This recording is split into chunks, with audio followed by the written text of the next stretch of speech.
Video को like करके आगे शेयर जरूर कर देना। पत्थर सलाम करते थे, वो इशारा करते थे तो चांद टुकड़े हो जाता था। उस मोहम्मदुर रसूलुल्लाह को अल्लाह ने पैदा किया। इसका मतलब यह है कि तुझे तारीफ का ढंग नहीं, तेरे दिल में अल्लाह के लिए दावत है, तभी तू ये कहता है। बताएं हक नहीं है, ये है मानने की चीज है, ऐलान की चीज नहीं। इंशाल्लाह अजान यहाँ भी होगी, यहाँ की अजान को हम उसका जवाब देंगे इंशाल्लाह। और मैं गुफ्तगू समेट रहा हूं। देखो, कुछ चीजें मानने की होती, इजहार करोगे तो बेअदब करार दिए जाओगे। जैसे हमारा जो मामू है, सूरत वाले मामू को क्या कहते हैं? बोलो भाई, क्या कहते हो बताओ तो? हैं?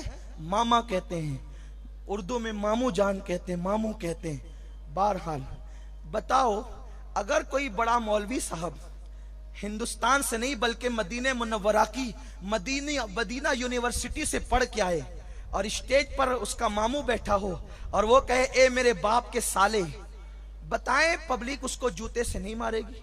अगर पब्लिक बख्श दे कि ये मदीना यूनिवर्सिटी का फारिग है तो कम से कम मामू बोलेगा बेअदब था कि तुम मदीना में जाकर के अल्लामा बन गया, लेकिन अभी तुझे मामू का अदब भी नहीं आया। मैं पूछता हूं गलत क्या है? क्या मामू बाप का साला नहीं? गलत क्या है? सच्चाई तो है लेकिन कह नहीं सकते, सिर्फ मान सकते हैं ये मेरे अब्बा जी के साले, बोल नहीं सकते। बोलोगे तो जूते खाओगे। इसका मतलब यह है हर हक बात कही नहीं जाती, और जब कहने का वक्त आता है तो बड़े खूबसूरत अल्फाज उसको पहनाए जाते हैं। अब ये कहना कि हुजूर जहां गंदगी कचरे का ढेर है क्या वहां भी हाजिर है, मेरी तमहीद आप समझ गए होंगे। लेकिन अब यूं समझे, देखो सूरज है, सूरत वाले कहते हैं सूरज सूरत में निकला, बंबई वाले कहते हैं सूरज बंबई में निकला, नंदुरबार वाले कहते हैं सूरज नंदुरबार में निकला, बुरहानपुर वाले कहते हैं सूरज बुरहानपुर में निकला। लेकिन अल्लाह की कसम सूरज कहीं नहीं निकला। सूरज तो निकला चौथे आसमान से। जिस दिन सूरज सूरत में निकलेगा उसकी सूरत बिगड़ जाएगी, लोग जल के खाकिस्तर हो जाएंगे। सूरज कहां है? चौथे आसमान पे है। कहां? जिस्म के एतबार से चौथे आसमान पे। निकला कहां? सूरत में। इसका मतलब यह है अपने किरणों के एतबार से सूरज सूरत में हाजिर और नाजिर है। सूरज अपनी किरणों के एतबार से सूरत में हाजिर और नाजिर है, नंदुरबार में हाजिर और नाजिर है, मुंबई में हाजिर और नाजिर है। नादान एक आफताब जिसको मुस्तफा प्यारे की जो है वो सवारी की गर्द उड़ती है तो चमकने का शऊर मिलता है, उसको तू मान रहा है, उस पे ईमान ला रहा है कि उसका जिस्म चौथे आसमान पे है, लेकिन किरणें हर जगह मौजूद है। लेकिन अगर किरणें सूरत की पेशाब की कुंडियों पे पड़ती है तो क्या वो किरणें नापाक हो जाती है किसी मुफ्ती में फतवा देने की हिम्मत कि जब सूरज की किरणें पेशाब पे पड़े तो वो किरणें नापाक हो गई? कोई कह सकता है? नहीं कह सकता।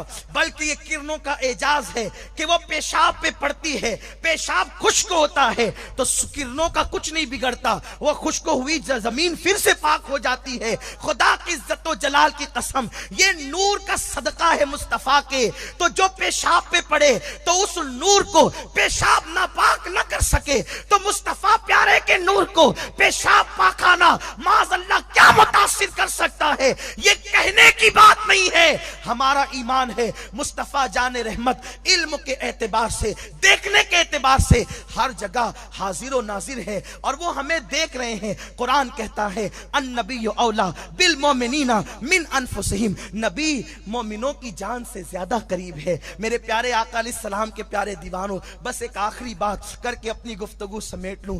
हुजूर को लोगों को बड़ा भाई कहने का बड़ा शौक है। एक हदीस पेश की जाती है, सरकार सल्लल्लाहु अलैहि वसल्लम ने एक मजमे में कहा, ऐ मेरे सहाबा,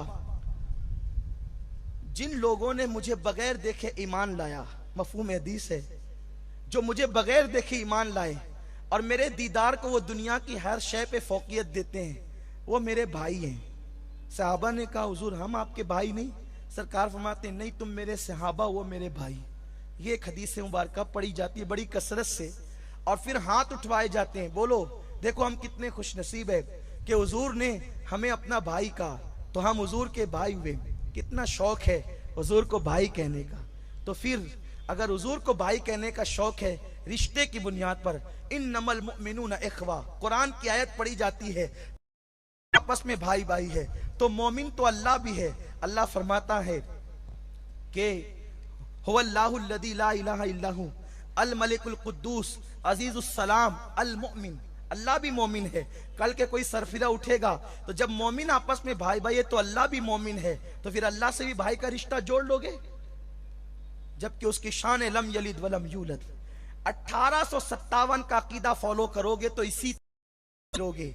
आओ उस अकीदे की तरफ जो अकीदा सिद्दीक अकबर का है, जो अकीदा फारूक आजम का है, जो अकीदा उस्मान गनी का है। सहाबा ने रसूलुल्लाह को भाई बिल्कुल कहा। आज सुन्नियों सुन लो, सहाबा ने हुजूर को भाई कहा है, हम मानते हैं। कब कहा है अभी उसको वाजे करूंगा तो बात समझ में आएगी। देखो आका ने किसको किसको भाई का ये एक अलग उन्वान है।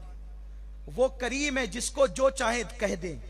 मौला अली को नहीं कहा अली अंता अखी फिद दुनिया वल आखिरा, अली तू दुनिया और आखिरत में मेरा भाई है।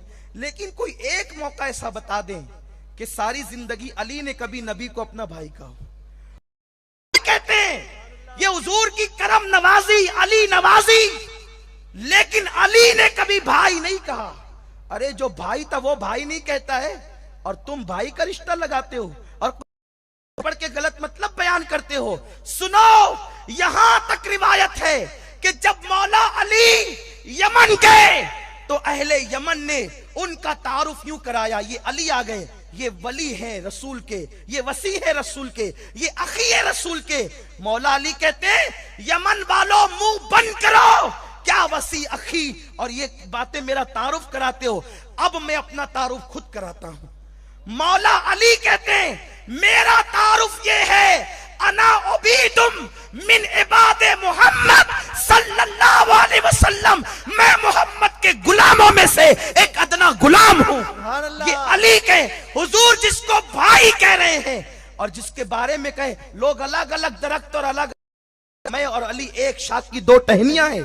कहते अली मेरे लिए ऐसा है जैसे मूसा के लिए हारून थे। जिसके लिए हुजूर ये कहे उसने कभी भाई नहीं कहा, और ये भाई कह रहे हैं। हाँ हाँ हुजूर भाई हैं। हुजूर ने भाई जो कह दिया दलील बना ली। अली को तो उठते बैठते भाई का, रातों दिन भाई का। अली ने कभी भाई नहीं कहा। पता चला सहाबा का अकीदा था हुजूर को भाई नहीं कह सकते। हाँ उन्होंने भाई कहा। कब कहा अब सुनो। हुजूर अलैहिस्सलाम ने, इसमें इल्म गैब का अकीदा भी है, हुजूर अलैहिस्सलाम ने जब ऐलान नबूवत किया तो तारीख की मोतबर रिवायतें ये बताती है कि अबू बकर सिद्दीक उस वक्त तो मक्के शरीफ में नहीं थे। तवज्जो आपकी, जिसको भाई कहने का शौक हो फिर अगर वो कहेगा तो किस अंदाज से कहेगा सुन ले। अगर कहने का शौक है तो फिर सुन लो। बकर सिद्दीक मक्के में नहीं थे, वो यमन में थे। यमन में उन्होंने ख्वाब देखा। एक राहिब के पास पहुंचे। राहिब ने कहा अबू बकर देख, मक्के में एक जनाब है जिसने नबूवत का ऐलान किया।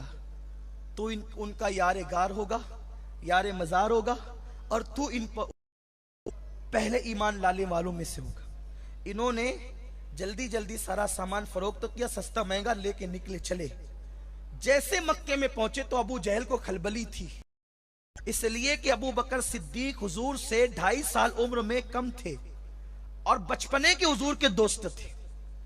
बड़ी तारीख है ये, और हुजूर से बड़ी बेतकल्लुफियां भी थी।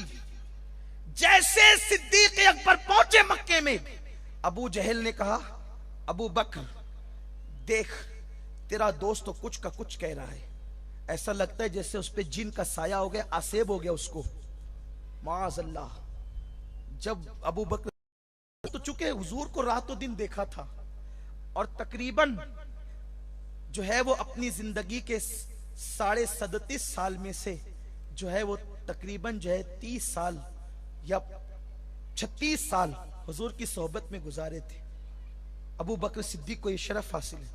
उन्होंने कहा अबू जहल तूने अपनी बात कह ली, जरा मैं भी तो अपने दोस्त मोहम्मद से पूछूं वो कहते क्या हैं। हुजूर अलैहिस्सलाम। वीडियो अगर अच्छा लगा हो तो लाइक करके आगे शेयर ज़रूर कर देना।